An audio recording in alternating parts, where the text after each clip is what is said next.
പിതാവിൻ്റെയും പുത്രൻ്റെയും പരിശുദ്ധാത്മാവിൻ്റെയും നാമത്തിൽ ആമേൻ. എൻ്റെ പ്രിയപ്പെട്ടവരെ, നിങ്ങൾക്ക് എൻ്റെ സ്നേഹവന്ദനം. ഇന്ന് സെപ്റ്റംബർ 10 ബുധനാഴ്ച. നമുക്ക് പ്രാർത്ഥിക്കാം. അമ്മേ പരിശുദ്ധമ്മേ, അമ്മേ പരിശുദ്ധമ്മേ, ദൈവമാതാവേ, കൃപാസനത്തിലൂടെ ഞങ്ങൾക്കും ഞങ്ങളുടെ ദേശത്തിനും അമ്മ മധ്യസ്ഥം തേടി തന്ന എല്ലാ അനുഗ്രഹങ്ങൾക്കും കൃപകൾക്കും ഞങ്ങളിപ്പോൾ ഹൃദയം നിറഞ്ഞ നന്ദി പറയുന്നു. അമ്മേ പരിശുദ്ധമ്മേ, ദൈവമാതാവേ, 2004 ഡിസംബർ 7 തീയതി ഉച്ചകഴിഞ്ഞ് 2:30 കൃപാസനത്തിൽ സംഭവിച്ച അമ്മയുടെ പ്രത്യക്ഷപ്പെടലിനെ കുറിച്ച് തിരുസഭയ്ക്ക് സമർപ്പിച്ചിരിക്കുന്ന പഠനരേഖകളുടെ മേൽ സഭാത്മകമായ പഠനം ആരംഭിക്കുവാൻ ഞങ്ങൾ പ്രാർത്ഥിക്കുന്നു. അമ്മേ പരിശുദ്ധമ്മേ, ഭൂസ്വർലോകങ്ങളുടെ രാജ്ഞിയായ അങ്ങേയ്ക്ക് ഭൗമസംരക്ഷണത്തിനായി പ്രപഞ്ചപ്രകൃതിയെ തന്നെ തിരുസഭ പ്രതിഷ്ഠിക്കുവാൻ ഈ പ്രത്യക്ഷീകരണം വഴി ഇടയാക്കണമേ. പരിശുദ്ധമ്മേ, ജപമാല മാതാവേ, സകല കൃപാസനം പ്രാർത്ഥനകളോടും ചേർത്ത് ഞങ്ങളിപ്പോൾ പ്രാർത്ഥിക്കുന്ന ഈ കുടുംബത്തിന്റെ പ്രത്യേക നിയോഗം. ഇന്നത്തെ നിയോഗം പറ മക്കളെ.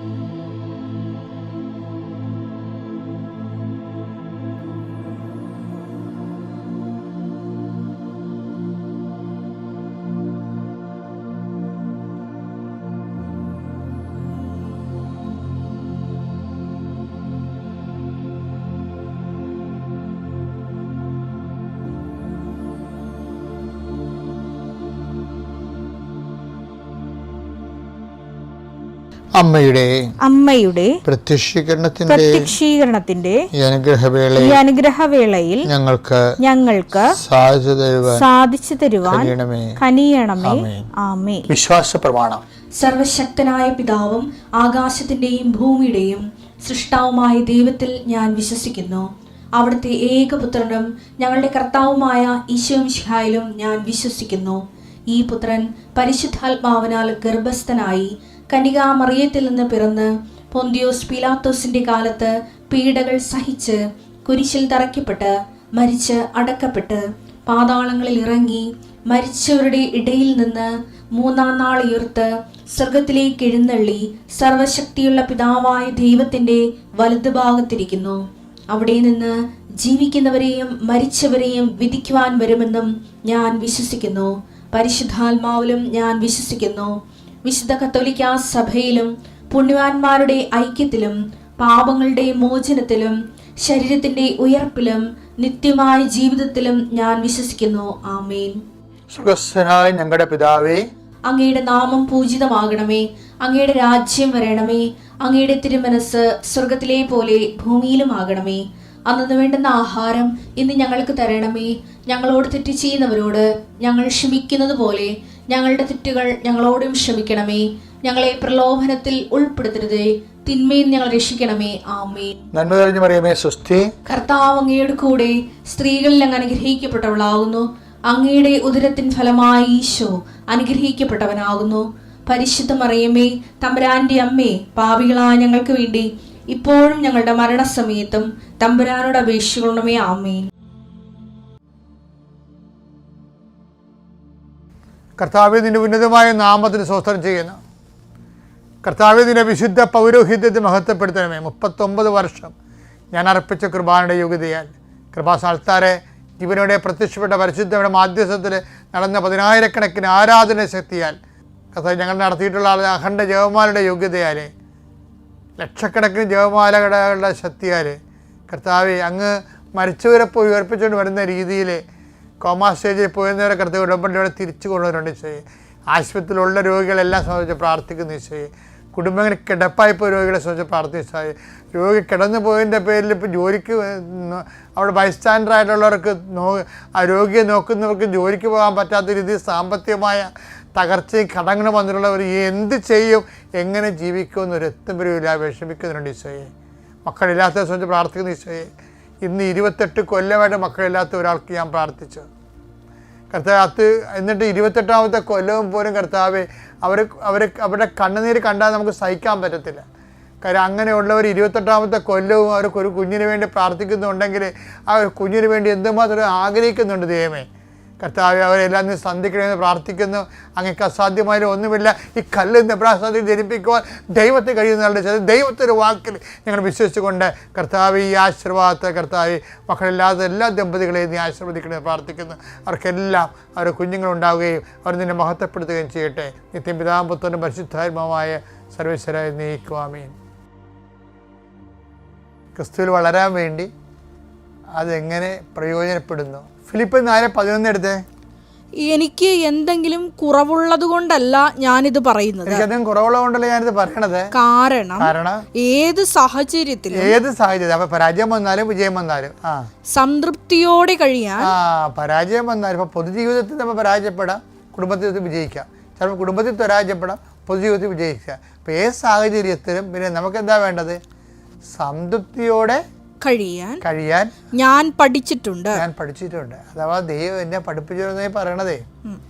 ദൈവം എന്നെ അപ്പൊ നമ്മുടെ അതായത് ഒരു സമീപനമാണ് ലൈഫിൽ വരുമ്പോൾ. ഇപ്പം ചില ആൾക്കാർ അവരുടെ മനസ്സിരിപ്പ് പോലെ നടക്കണില്ല എന്നുണ്ടെങ്കിൽ ഉടനെ പ്രാർത്ഥന കുറഞ്ഞ്, ഉടനെ ദൈവത്തിൽ നകന്ന്, പള്ളിയിൽ നകന്ന് ഇങ്ങനെ ഇരിക്കും. അപ്പോൾ പൗലോസ് പറഞ്ഞ അങ്ങനെയല്ല, ഏത് സാഹചര്യത്തിലും സംതൃപ്തിയോടെ ജീവിക്കാൻ. അതാണ് സുവിശേഷവിധമായ ഒരു നിലപാടെന്ന് ഞാൻ നേരത്തെ പറഞ്ഞത്. സാഹചര്യം ചിലപ്പോൾ മാറിയും പറഞ്ഞൊക്കെ വരും.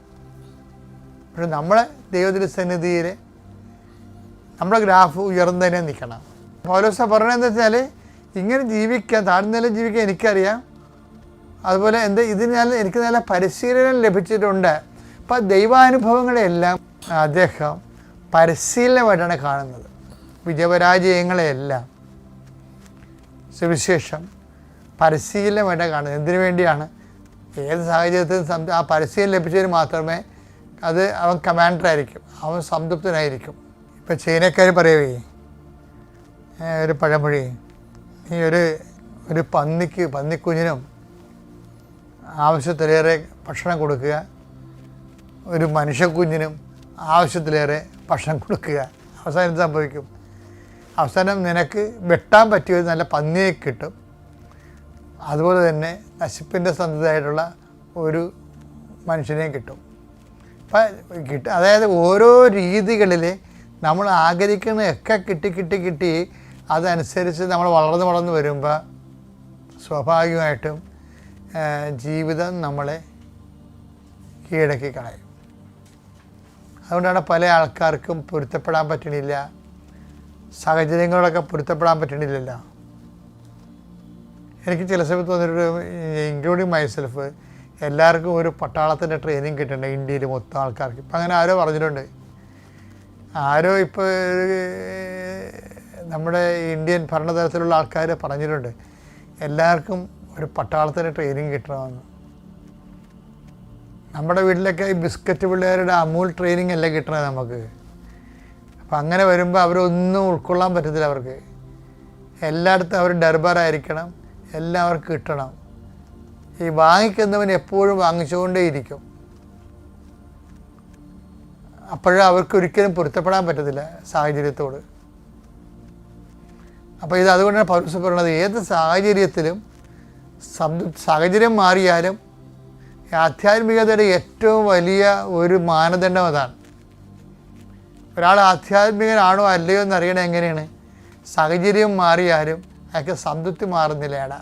ഫിലിപ്പിയർ 4:11-12. താഴ്ന്ന നിലയിൽ ജീവിക്കാൻ എനിക്കറിയാം, സമൃദ്ധിയിൽ ജീവിക്കാനും ഏത് സാഹചര്യത്തിലും കഴിയാനും എനിക്ക് പരിശീലനം ലഭിച്ചിട്ടുണ്ട്. എനിക്ക് ദൈവം തന്നിട്ടുണ്ടെന്നാണ് പറയുന്നത് ഈ പരിശീലനം. അതെ, സുഭിക്ഷത്തിലും ദുർഭിക്ഷത്തിലും സമൃദ്ധിയിലും ദാരിദ്ര്യത്തിലും എല്ലാം. 4:11 വായിച്ചേ. എനിക്ക് എന്തെങ്കിലും കുറവുള്ളത് കൊണ്ടല്ല ഞാനിത് പറയുന്നത്. എനിക്ക് എന്തെങ്കിലും കുറവുള്ളത് കൊണ്ടല്ല ഞാനിത് പറയുന്നത്. കാരണം ഏത് സാഹചര്യത്തിലും സംതൃപ്തിയോടെ കഴിയാൻ ഞാൻ പഠിച്ചിട്ടുണ്ട്. ആ വിഷയം. ഇപ്പം ആധ്യാത്മികത ഒരു വ്യക്തി ദൈവമായിട്ട് അടുപ്പമുള്ളവനാണോ അല്ലയോ, ആധ്യാത്മിക ഇരുത്തം വന്നവനാണോ അല്ലയോ എന്നുള്ളത് എങ്ങനെയാണ്? ഏത് സാഹചര്യത്തിൽ, അനുകൂലമായ സാഹചര്യങ്ങളിൽ ഇവൻ കൈവരിക്കുന്ന മനസ്സിൻ്റെ സമാനതയാണ്. സമാനതയെന്ന് പറയാൻ പറ്റത്തില്ല. ആ മനസ്സിൻ്റെ സമാനതയൊക്കെ ധ്യാനത്തിൽ നിന്ന് വരുത്തിയെടുക്കാൻ പറ്റും. ഇപ്പോൾ യോഗാധ്യാനം അതുപോലെയുള്ള ധ്യാനങ്ങളിൽ നിന്നൊക്കെ ഈ മനസ്സിൻ്റെ ക്രിസ്ത്യൻ മെഡിറ്റേഷൻ അതിൽ നിന്നൊക്കെ എല്ലാം സാഹചര്യങ്ങൾ നിമ്നോന്നത ആണെങ്കിലും നമുക്ക് മനസ്സിൻ്റെ ഒരു സമനില കൈവരിക്കാൻ പറ്റും. പക്ഷെ അതല്ല സുവിശേഷത്തിൻ്റെ സമനില എന്ന് പറയുന്നത്. സുവിശേഷത്തിൽ സംതൃപ്തിയാണ്. അത് പരിശുദ്ധാത്മാവായിട്ടാണ് ബന്ധപ്പെട്ടിരിക്കുന്നത്. എന്താ കാര്യം? അത് പരിശുദ്ധാത്മാവ് നൽകുന്ന, മറ്റെല്ലാം ഇങ്ങനെ എക്സസൈസ് കൊണ്ട് കിട്ടണമല്ലേ. ഇപ്പോൾ യോഗ അതുപോലെയുള്ള എല്ലാം എക്സസൈസാണെന്നാണ് ബൈബിൾ പറയണത്. 1 തിമോത്തി 4:8 ശാരീരികമായ പരിശീലനം കൊണ്ട് കുറച്ച് പ്രയോജനമുണ്ട്. ശാരീരികമായ പരിശീലനം കൊണ്ട് ഇപ്പോൾ ബ്രീത്തിങ് എക്സർസൈസ് ഇല്ലേ, അതുപോലെയൊക്കെ എക്സർസൈസ് കൊണ്ട്, യോഗ കൊണ്ട് കുറച്ച് പ്രയോജനമുണ്ട്. പിന്നെ എന്നാൽ ആത്മീയത എല്ലാവിധത്തിലും വിലയുള്ളതാണ്. അതായത് ഈ ശരീര പരിശീലനം ഉണ്ടെന്ന് പറഞ്ഞാൽ ആത്മീയത എന്ന് പറയാൻ പറ്റത്തില്ല. ആത്മീയത എന്ന് പറഞ്ഞാൽ ആത്മാവിനാൽ നയിക്കപ്പെടുന്നതാണ് ആത്മീയത. റോമ 8:14 ദൈവാത്മാവിനാൽ നയിക്കപ്പെടുന്നവരെല്ലാം ദൈവത്തിന്റെ പുത്രന്മാരാണ്. ഇത് കണക്ട് ചെയ്യേണ്ടത് എങ്ങനെയാ വെച്ചാൽ, നമ്മൾ സുവിശേഷവിധ ആത്മീയത എന്ന് പറയണത് ഈ നമ്മൾ കൈവരിക്കുന്ന സമനില, ഏത് സാഹചര്യത്തിലും വരുന്ന മനസ്സിൻ്റെ സമനിലയല്ല ശരിക്കും. അതല്ല ആധ്യാത്മികത. ആത്മാവിനാൽ നയിക്കപ്പെടുന്നതാണ് ആത്മീയത. അത് പൗലോസ് അപ്പോസ്തലൻ പറഞ്ഞതാണ്. എന്താണ്?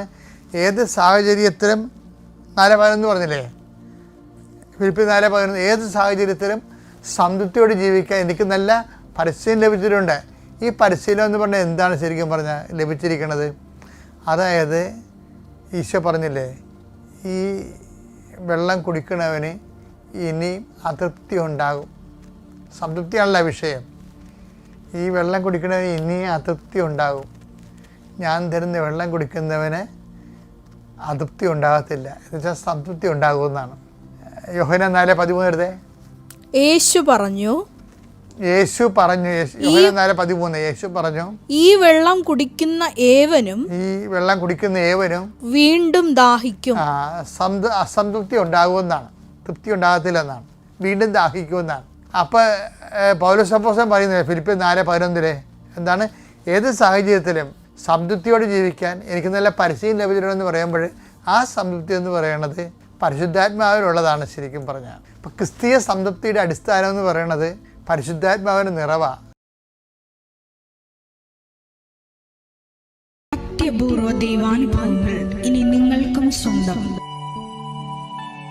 ഈ യൂട്യൂബ് ചാനൽ ഇതുവരെ സബ്സ്ക്രൈബ് ചെയ്തിട്ടില്ലെങ്കിൽ ഇപ്പോൾ തന്നെ സബ്സ്ക്രൈബ് ചെയ്യുക. ഈ വീഡിയോ ഇപ്പോൾ തന്നെ നിങ്ങളുടെ സുഹൃത്തുക്കൾക്ക് ഷെയർ ചെയ്തുകൊണ്ട് കർത്താവിൻ്റെ പ്രേക്ഷിതരാകുക.